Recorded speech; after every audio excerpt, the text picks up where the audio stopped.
입니다.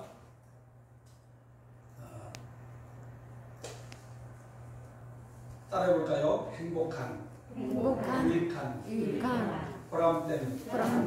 네, 세 단어 형용사를 오늘 제목으로 삼았는데요. 목회하면서 이 세 단어가 항상 떠올라요. 그래서 이 세 단어처럼만 되면 참 좋겠다. 우선 여러분의 가정이 내가 얼마나 잘 사느냐 하는 것은 이 세 단어가 여러분의 마음의 고백이 되면 틀림없이 잘 사는 것이고, 그렇지 않으면 조금 점검해 봐야 되겠죠. 우리 교회가 여러분들이 느끼기에 행복해, 그리고 참 유익하다, 그리고 보람이 있어, 이런 고백을 한다면 우리 교회가 좋은 교회 되겠고, 그런 부분에 있어서 좀 너무나 부족하다 느끼면 우리는 점검을 좀 해봐야 되겠죠. 자, 그래서 우리 하나님의 자녀들이 살아가면서 뭐 교회에서나 여러분 가정에서나 사회생활이나 다 함께 늘 여러분이 고백할 수 있는 게 행복해, 그리고 유익하다, 그리고 사는 게 보람되다, 이렇게 느끼면 참 좋겠다 하는 마음을 갖고 그렇게 기도합니다. 그래서 우리 이 세 가지 의미를 우리가 잘 알고 그렇게 될 수 있기를 바라겠습니다. 할렐루야. 자, 행복하다 하는 것은 어떨 때 행복할까? 우리 휴담이가 저기 있지만은 아기를 키워보면 느끼는 것 같아요. 진짜 우리 아이들의 행복이 언제 있을까요? 아빠, 엄마, 부모 품 안에 있을 때 행복이 있겠죠. 이 어린아이들은 세상이 어렵고 힘들고 상관없어요. 아무리 좋은 환경, 푸른 초장, 멋있는 데 갖다 놔도 부모가 없으면 애들은 불안하고 두려워하겠죠. 그렇죠? 그러나 아무리 어려운 환경 속에 있어도 부모 품 안에 있고 부모님이 안아주면 아이는 절대 두려워하거나 염려하지 않아요. 자녀를 키울 땐 잘 못 느꼈는데 손자를 보니까 느끼는 것 같아요. 그래서 그렇구나, 진짜 그렇구나, 부모의 품 안에 있을 때 아이들은 행복하는구나. 엉엉 울다가도 부모가 안아주면 울음 뚝 그치고 언제 울어나는 듯이 생글생글 웃기도 하고 그렇게 하는 거죠. 자, 그래서 정말 행복한 것은 언제 행복할 것인가? 우리 다윗 땅 있잖아요. 다윗 땅이 사울왕한테 쫓겨가서 들과산으로 도망가고 동굴에 잠자고 정말 죽도록 목숨의 위협을 가지고 느끼면서 고생했잖아요. 몇 년 동안 했을까요? 10년. 10년 동안 다윗은 정말 고생을 했습니다. 자, 10년이라는 세월이 짧은 세월이 아니죠. 10년 동안 다윗은 너무나 힘들고 어려운 환경 가운데 있었지만은 다윗은 뭐라고 고백합니까? 여호와는 나의 목자시니 내게 부족함이 없으리로다. 그가 푸른 초장에 넣으시면 맑은 물가로 인도하신도다. 이러면서 고백했어요. 정말 생각해보세요. 아니, 그냥 어려운 정도가 아니라 언제 죽을지 몰라요. 죽음에 대한 공포가 얼마나 두렵습니까? 그렇지 않습니까? 죽음에 대한 공포. 사울왕이 군사 3,000명을 데리고 곳곳에 돌아다니면서 다윗 있으면 저는 죽여버리라 했기 때문에 언제 화살이 날라올지, 언제 칼이 날라올지 모르는 그 환경 가운데서 지냈기 때문에 다윗의 두려움은 보통 두려움이 아니었어요. 그러나 다윗은 여호와는 나의 목자시니 내게 부족함이 없으리로다. 그런 고백을 할 수 있었던 거죠. 욥을 생각해 봅니다. 욥. 자, 욥이 고난받은 건 알죠? 정말 자녀들이 다 죽고 재산이 다 날아가고 그 아내가 마지막 고르인 아내마저도 당신 차라리 나가 죽어라 그러고, 친구들이, 좋은 친구들이, 그전에 그렇게 좋던 친구들이 와가지고 비방하면서 너가 잘못해서 그렇게 재앙을 받고 있지, 그렇게 할 때에 요건 얼마나 어려웠을까요? 근데 몇 년 동안 어려웠을 것 같아요? 여러분 생각에? 저도 제 생각에 한 5년이나 10년쯤 어려웠겠지 생각했어요. 그런데 사실 어저께야 좀 궁금해가지고 정말 주석을 찾아보니까 무려 30년. 와, 깜짝 놀랐습니다. 야, 요배 고난의 시간이 한두 해도 아니고 5년, 10년도 아니고 30년이었구나. 30년 동안 그렇게 비방받고 몸이 가려워가지고 정말 지금까지 피부약 있는 것도 아니고 정말 기왓장을 가지고 너무 그리우니까 긁으면 온몸이 피투성이가 되지 않겠습니까? 그 엄청난 고난의 시간 동안 욥은 어떤 생각이 들었을까요? 정말 차라리 죽는 게 낫다. 자살하세요. 하나님 차라리 저 죽여주세요. 그렇지 않았겠습니까? 그런데 욥은 하나님을 배신하지 않았어요. 끝까지 믿음을 지켰어요. 인내했어요. 그리고 어떤 때는 감사가 안 됐지라도 어떤 때는 억지로 감사하지 않았을까 그런 생각이 들어요. 여러분, 욥은 왜 그렇게 할 수 있었을까요? 다윗이 왜 승리할 수 있었을까요? 하나님 자녀다. 그래도 전능하신 하나님이 나를 보고 계시고 나를 지켜주고 있다는 그 믿음 때문에 그들은 능히 이길 수가 있었던 것입니다. 할렐루야. 그래요. 그렇습니다. 우리가 분명한 것은요, 환경이 문제가 아니에요. 아무리 좋은 환경에서도 불평, 원망에 가득한 사람이 있는가 하면 아무리 힘들고 어려운 환경 속에서도 정말 감사하고 기뻐할 수 있는 게 사람이지요. 그 이지선 자매 알죠? 그 화상을 엄청 입어가지고 온몸이 완전히 헝클어져서 엄청 동안 고생했던 그분이 공부해가지고 대학 교수가 됐더라고요. 그분이 간증하는데 그 말을 했대요. 딱 한마디, 하나님 앞에 묻고 싶었대. 하나님 왜 이러세요? 왜 내가 이 고통을 당합니까? 하나님 앞에 그거 하나 묻고 싶었다는 그런 이야기를 간증 속에 한다고 합니다. 그러나 지금도 그 자매는 정상인과 다르기 때문에 정말 피부가 언제나 갈라지기도 하고 그러니까 지금도 계속 어려운 가운데 있지만은 그러나 살아계신 하나님을 경험하고 고백하고 살아가는 거 있는 것이죠. 무엇 때문에 그럴까요? 저는 그렇게 생각합니다. 구원에 대한 확신, 하나님의 자녀에 대한 확신, 그리고 하나님이 지키시고 인도해 준다는 그 확신 때문에 5가지 확신 한번 따라해 볼까요? 구원의 확신, 자녀의 확신, 기도 응답의 확신, 인도의 확신, 승리의 확신. 이 5가지 확신, 이 구원의 확신, 자녀의 확신만 분명하면 어떤 환경 가운데서도 두려워하거나 염려하지 않고 당당히 이겨나갈 수 있는 줄 믿습니다. 모르면 답답해요. 내가 누구인지 모르면 아무리 좋은 환경 가운데서 두려워요. 재정적으로 넉넉하고 건강하고 사업도 잘 되고 다 잘 되는데 이 내 존재 자체를 모르면 언제나 두려워요. 언제나. 그래가지고 우상이라도 섬겨야 되고 부적이라도 붙이고 살아야 됩니다. 그러나 아무리 내가 어려운 환경 가운데서 있을지라도 전능하신 하나님이 나의 아버지가 된다는 확신이 분명하면 다윗과 같이 욥과 같이 이지선 자매와 같이 고통 가운데 있어도 두려워하지 않고 기뻐하며 감사하며 승리할 수 있는 줄 믿습니다.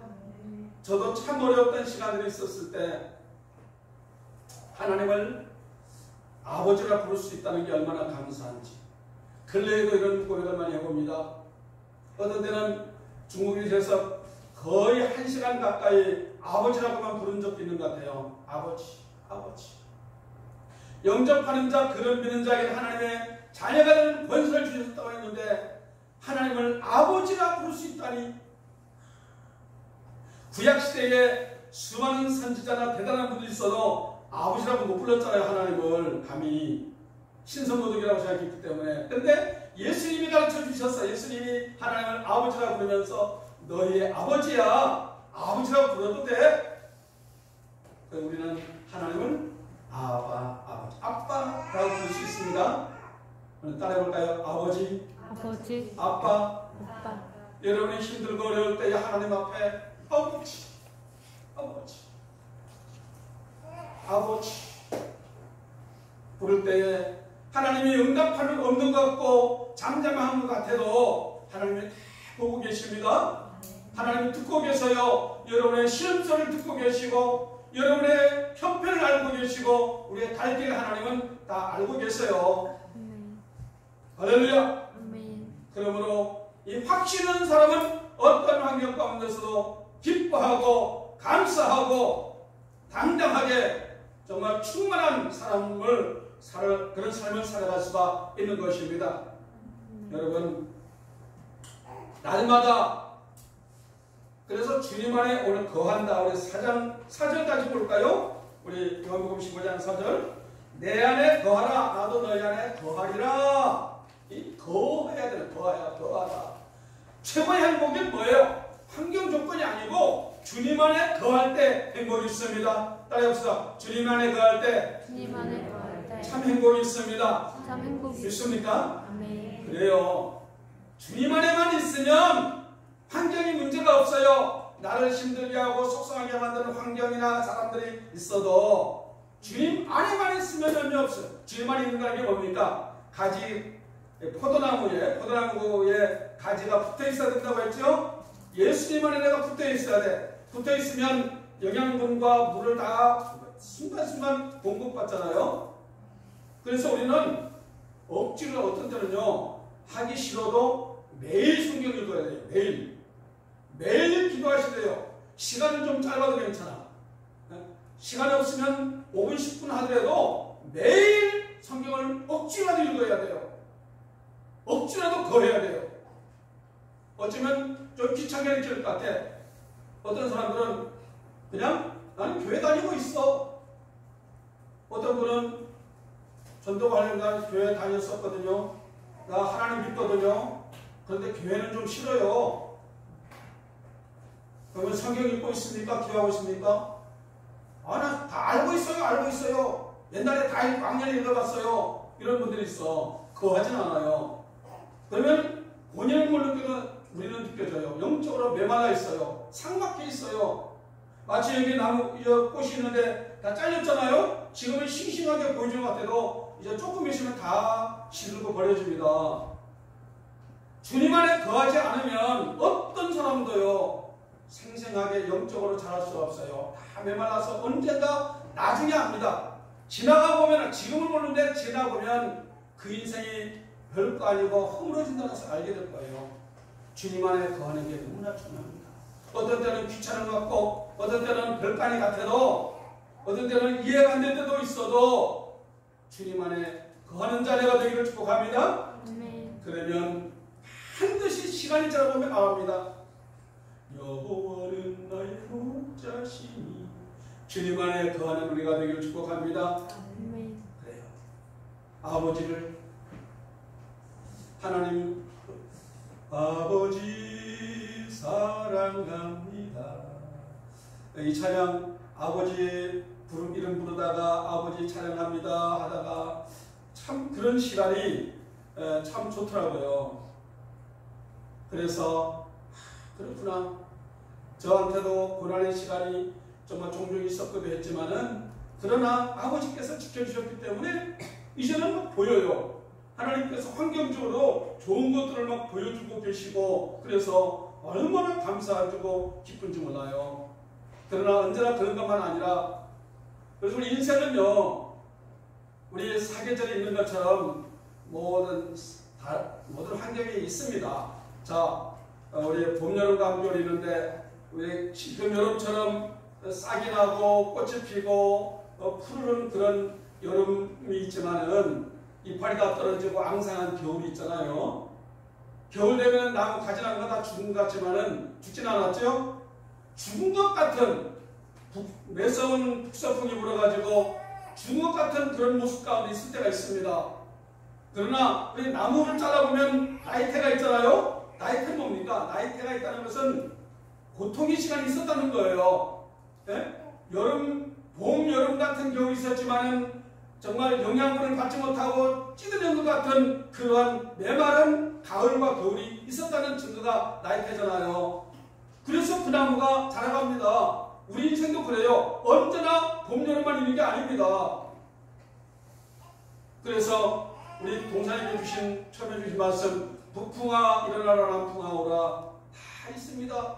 언제나 어느 인생이 언제나 좋은 때만 있는 사람이 어디 있어요? 하나님은 우리를 위해서 고난의 시간도 주세요. 눈물 겪게 만들고 한숨 짓게 만들고 엎드리게 만들고 정말 울게 만드는 그런 시간을 하나님 주세요. 그걸 통해서 우리는 영적으로 자라가는 것입니다. 할렐루야. 주님 안에 거하는 삶, 그럴 때에 진정한 행복이 있습니다. 자, 그 다음 뭘까요? 주님 안에 있으면 자라갑니다. 자라가요. 자, 우리 7절을 볼까요? 7절을 보시면 너희가 내 안에 거하고 내 말이 너희 안에 거하면 자라갑니다. 거하면 자라가요. 10절에 보면은 너희도 내 계명을 지키면, 우리는 주님만에 거하고 주님의 말씀을 지키고 있을 때 우리 아는 새 모르는 새 우리가 영적으로 자라갑니다. 우리 마음이 더 넓어지고요, 우리의 꿈이 더 위대해지고 우리의 삶이 더 성숙한 삶으로 나아가게 되는 것입니다. 연단지의 시간을 통해서 자라가게 되는 거예요. 다윗도 욥도 그 연단의 시간이 있었기 때문에 그들의 생애는 위대한 생애로 자라가게 된 것이지요. 하나님의 자녀인 여러분, 열심히 주님 안에 거하면서 자라가길 바랍니다. 날마다 하나님의 주는 영양식을 먹으세요. 게으르지 말고 열심을 다하여서 날마다 하나님 말씀 먹으세요. 내가 다른 건 못해도 아침에 나서 말씀 한 장을 꼭 먼저 보고 잠깐이라도 꼭 기도하고 하루를 시작하는 습관을 가지세요. 하나님의 자녀인 여러분이 기도할 때 하나님 들어주십니다. 자, 여기 16절에 보면 내 이름으로 아버지께 무엇을 구하든지 다 받게 하려 함이라. 할렐루야. 하나님은 자녀인 여러분의 기도를 들어주세요. 그런데 우리는 한두 번 몇 번 기도해봐도 응답 안 되니까 하나님이 안 들으신 줄 알아요. 그러나 하나님은 다 계산하고 있습니다. 계산하고 있어요. 우리 은행에 적금을 들면은 만기가 차기까지는 못 찾잖아요. 그냥 어쩌면 공돈 들어가는 것 같잖아요. 한 달에 10만 원씩 계속 들어가는 것 같아도 결국은 쌓이는 거죠. 그렇죠? 때가 되면 어깨 받게 되는 거예요. 그래서 적금 들은 기간이 길면 길수록 뭡니까?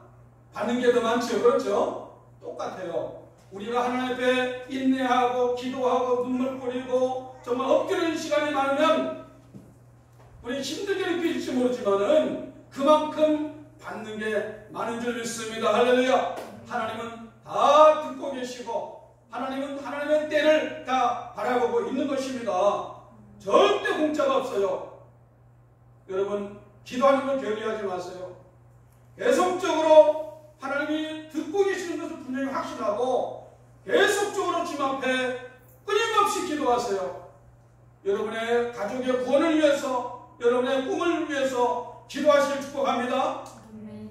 계속 기도의 단을 쌓으세요. 기도의 분량을 채우세요. 몇 번 기도해봐도 말고 안 된다고 생각하고 기도해봐도 안 돼. 하나님 계신지 안 계신지 모르지만은 헛소리 하지 말고요. 할렐루야. 네. 인내의 시간을 통해서 결국은 우리의 믿음이 성숙되고 자라가는 것입니다. 그래서 신앙생활하면서 이런 시간을 통해서 우리 믿음이 자라갈 때 진정한 유익한 삶이 되지 않겠습니까? 그 다음에 세 번째는 보람입니다. 보람.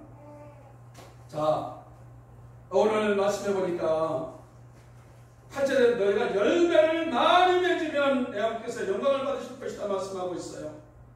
자, 우리 신앙생활은 결국은 좋은 열매를 많이 맺어야 되는 것입니다. 아름다운 나무가 좋은 열매를 맺는다고 했어요.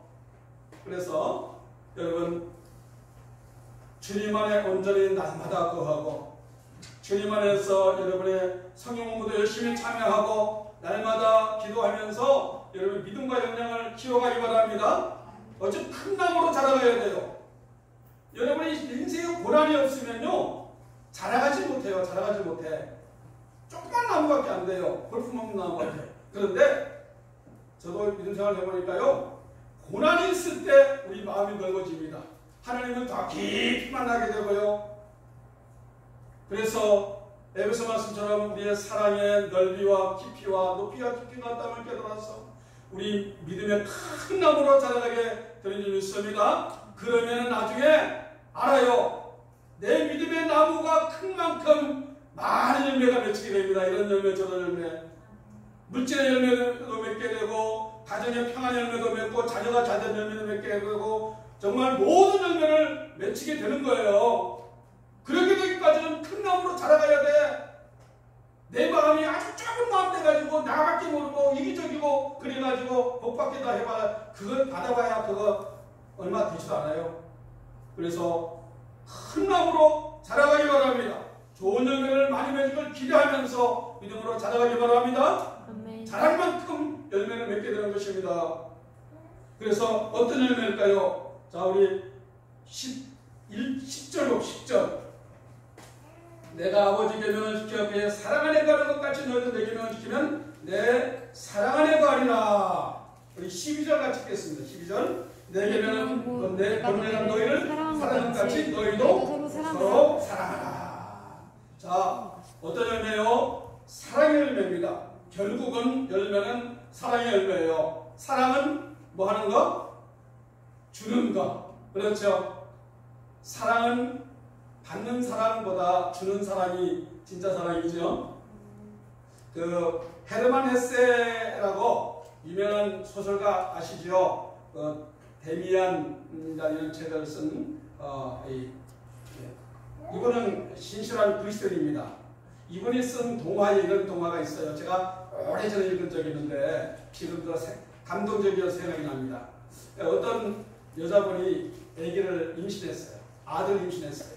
그래서 목사님 찾아가서 목사님 우리 아들 위해서 축복 기도해 주세요. 어떤 기도해 드릴까요? 우리 아이가 태어나서 자란 동안요 모든 사람에게 사랑받는 아이가 되게 달라고 기도해 주세요. 기도해 줬어요. 진짜 기도가 얼마나 응답이 잘 되는지 이 아이가 어릴 때부터 태어난 순간부터 얼마나 사랑을 많이 받는지 몰라. 이런 사람 저런 사람 모든 사람이 이 아이를 너무나 만나고 싶어하고 좋아하고 사랑을 많이 받아요. 그러니까 그냥 사랑을 너무 많이 받으니까 물질적으로 모든 게 걱정이 없어. 모든 게 잘 돼. 그러니까 이 아이가 자라면서요 결국은 아주 방탕한 길로 빠집니다. 왜냐하면 모든 게 다 소원대로 되니까 아쉬운 게 없으니까 결국은 이 아이가 방탕한 청년으로 자라기 시작합니다. 어머니가 정말 애통하기 시작하죠.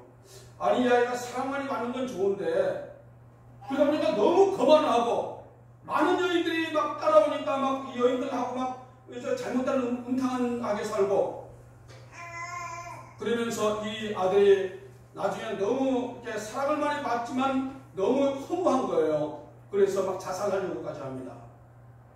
이 어머니가 다시 기도합니다. 그리고 목사님 찾아가서 이야기를 이야기하고 하나님 목사님 제가 기도를 잘못 받은 것 같아요. 이 아이가 사랑을 많이 받는 건 맞는데 이 아이가 잘못됐어요. 이 아이가 사랑 받는 것만 아니라 사랑하는 사람이 되게 해달라고 기도해 주세요. 기도 응답 됐을까요? 기도 응답이 됐어요. 이 아이가 그 기도 딱 받는 순간부터 사랑받는 게 아니라 사랑하는 사람으로 바뀌었어요. 그러니까 그 순간 많은 사람들이 찾아옵니다. 빚쟁이들이 찾아와서 돈 달라고 하고 많은 배신당했던 여인들이 찾아와서 고발하고 엄청나게 이 청년이 고통을 당합니다. 그런데 이 마음속에는 사랑하는 마음이 채워졌기 때문에 다 감사한 거예요. 좋은 거예요. 사랑스러운 거예요. 그래서 이 사람이 비로소 사랑받는 것보다 사랑 주는 게 얼마나 귀한 것인가 깨달았다는 그런 이야기예요.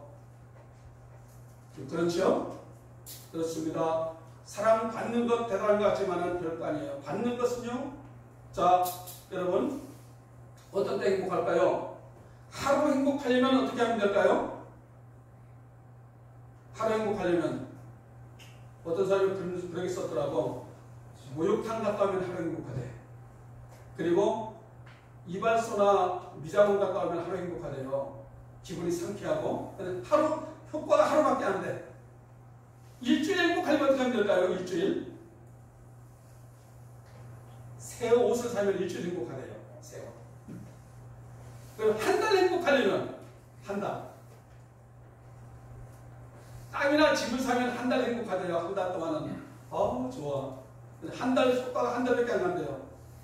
자, 한번 물어볼게요. 다음에 대답해보세요. 1년 행복하려면? 장로님 얘기했어요? 최입사님, 확실히 1년 행복하려면 결혼하면 된대요. 1년 동안 행복했던가 봐. 자, 그런데 1년 지나면, 잘못만 하면 한 달 있으면 불행이 올지도 몰라. 어쨌든 결혼하면 1년 동안 행복하대요. 그러나 효과는 오래가지 않아요.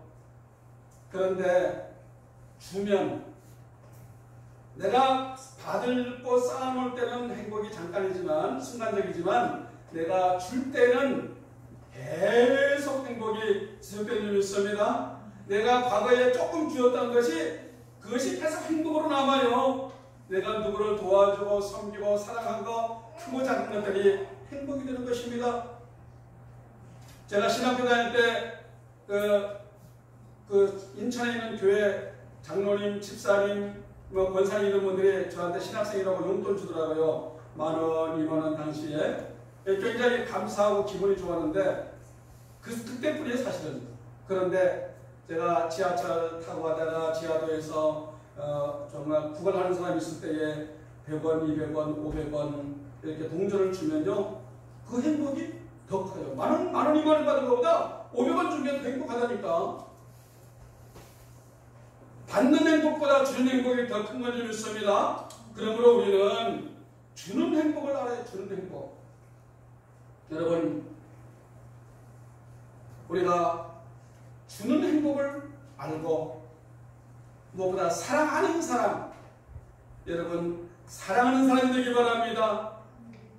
모든 사람을 사랑할 줄 아는, 처음에는 가까운 데 있는 사람부터 사랑하면서 나중에는 나와 상관없는 사람, 나중에는 정말 나를 힘들게 하는 그 사람까지도 정말 하나님의 사랑으로 사랑하고 품을 주는 사람으로 살아가기 바랍니다. 그래서 내가 줄 수 있는 것을 다 줄 수 있는 그런 사람으로 살아가기를 축복합니다. 그래서 좋은 열매는 사랑의 열매입니다. 사랑하기 때문에. 그래서 사랑의 열매를 어떻게 맺을까요? 두 가지를 얘기하겠습니다. 첫 번째는요, 이 사랑의 열매 어떻게 사랑할까? 첫 번째는 여러분이 맡은 본분에 충실하는 거예요. 본분. 여러분이 남편으로서, 아내로서, 또 아버지, 어머니로서의 본분이 있어요. 충실하는 겁니다. 여러분도 직장에서 한 선생님으로 아니면 여러분의 직장의 한 동료로서 충실하는 거예요. 내 직장을 통해서 만나는 사람들을 최선을 다해 사랑해 주는 것입니다. 내가 정말 운전을 하면서 오는 손님들을 정말 사랑해 주는 거예요. 이 사랑, 내가 만나는 사람, 오늘 만나는 사람, 내일 만나는 사람을 사랑하면 이 사람들을 그냥 의무적으로 그냥 마지못해 대하는 것이 아니라 다시 한번 여러분의 직업 속에 만나는 사람을 최선을 다해서 사랑하길 바랍니다. 길거리에서 만나는 사람을 사랑하세요. 하나님의 마음 가지고 아가페 사랑으로 사랑해 보시길 바랍니다. 그러면 우리 마음이 달라요. 귀찮지가 않아요. 혹이나 저 사람이 나를 힘들게 해도 나는 그를 사랑할 수 있는 것입니다. 이것이 의무예요. 의무. 여러분이 그냥 내가 뭐 때문에, 어떤 돈 때문에, 어떤 무엇 때문에 사랑하는 것이 아니라 그리스도인은 사랑하기 위해서 사랑하는 것입니다. 모든 우리의 은사, 달란트, 직업은 사랑하기 위한 도구인 거예요. 할렐루야. 우리가 땅을 파기 위한 도구로 삼을 쓰지요. 여러분의 직업은 하나의 땅 파는 도구일 뿐이에요.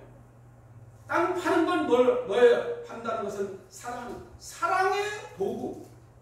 그래서 여러분이 내가 가지고 있는 모든 재능, 은사, 물질, 시간은 사랑하기 위한 도구이다. 따라합시다. 모든 것은 사랑하기 위한 도구이다. 사랑하세요. 그러면 늙지가 않아요.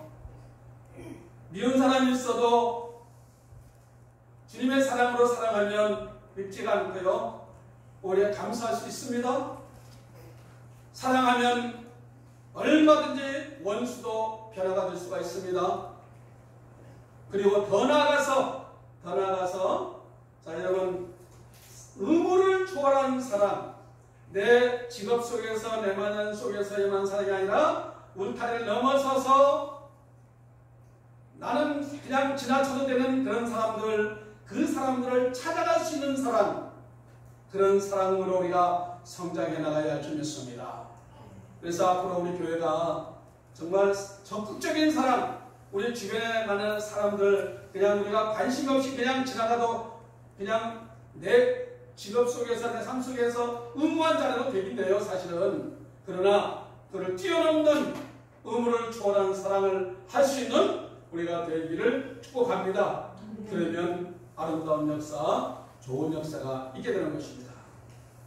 여러분, 그래서 구원받은 자녀로서 확실하게 예수 안에 정착되고 믿음 안에서 여러 가지 공부와 연단과 통해서 우리는 점점 양육을 통해서 성장하는 것입니다. 그리고 선한 일을 많이 해서 아름다운 열매를 많이 맺는 백성들로 우리가 살아가야 할 줄 믿습니다. 그래서 저도 이 부분을 위해서 계속 기도하고 준비하고 있고, 정말 여러분들이 정말 이 3단계 구원과 양육과 선한 일을 통해서 여러분 진짜 행복하고 정말 유익하고 정말 보람된 인생을 다 살아갈 수 있도록 하기 위해서 저는 여러분들을 때로는 정말 강하게 또 여러분을 인도해 나가려고 합니다. 그래서 정말 내 인생에 먼 훗날 돌아갔을 때에 정말 내가 잘 살았구나, 내가 인생 방향을 잘 잡았구나, 그런 고백을 다 할 수 있기를 축복합니다. 아멘.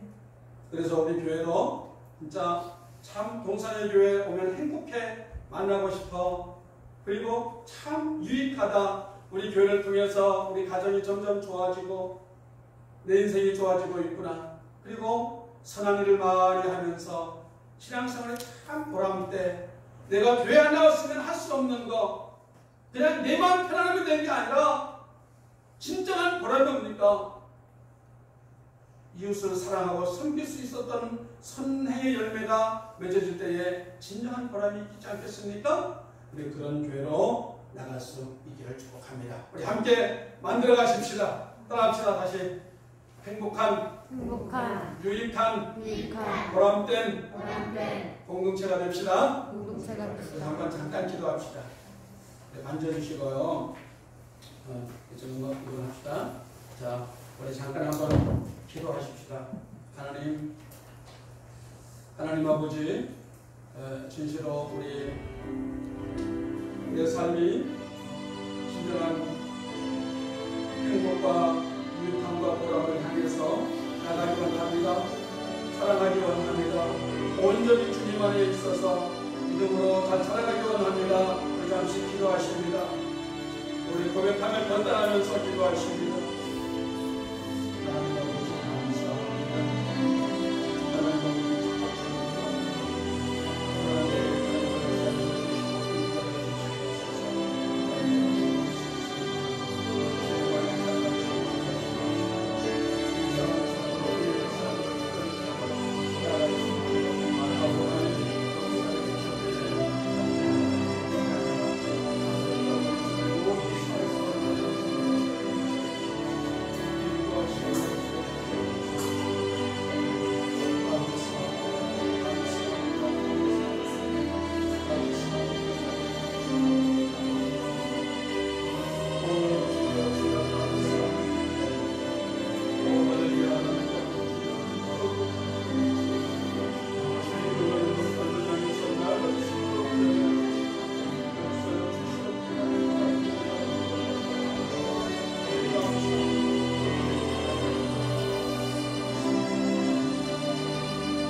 기도합니다. 여러분의 가족들, 아직 주님 앞에 나오지 못한 가족들, 여러분의 사랑이 필요한 가족들 이름을 부르면서 정말 축복하면서 기도하십시오. 내가 온전히 사랑하고 섬기기 원합니다. 돕기 원합니다. 기도하시기 바랍니다.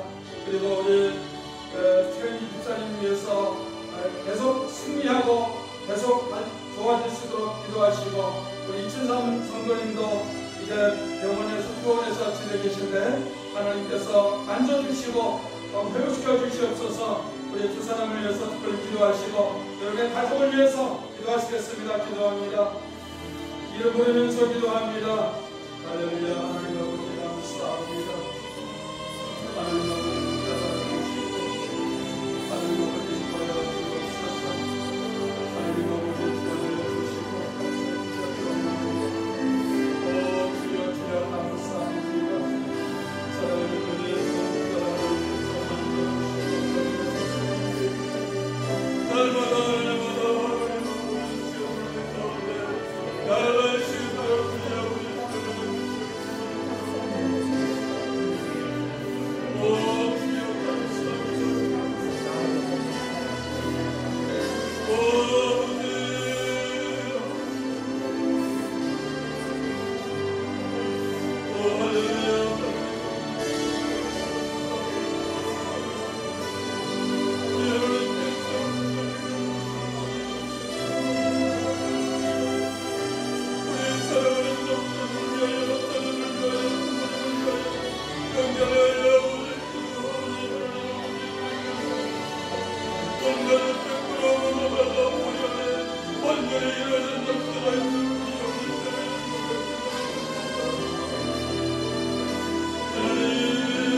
아버지 하나님, 주님 안에 거하는 자에게 무엇이든지 원하는 대로 구하라. 그리하면 이루리라. 주께서 분명히 말씀하셨습니다.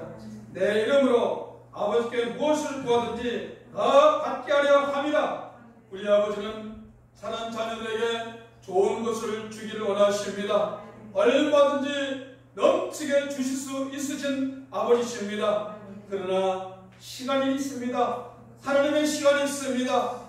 인내하며 기도하며 주님께로 가까이 나가며 우리가 버려야 할 것을 버려야 하는 시간이 있습니다.